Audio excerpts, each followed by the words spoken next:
Assalamu alaikum wa rahmatullahi wa barakatuh. Barkanmu da zuwan bikin ranar Hausa ta duniya da ake yi kowace ranar 26 ga Agusta.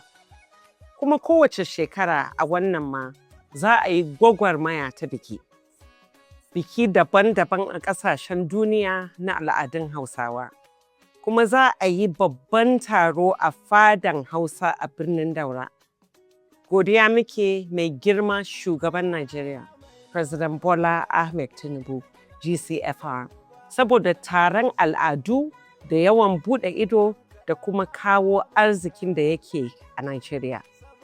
Wannan biki ya zo daidai da kawo niyan zaman lafiya a Najeriya, niyan mai girma kenan. Haka kuma, muna ma mai girma gwamnan jihar Katsina, Malam Dikko Umar Radda PhD CON godiya. Bayan Katsina ta yi dacen gwamna, mun kuma samu ci gaba. Duk mai ido da hankali ya san wannan.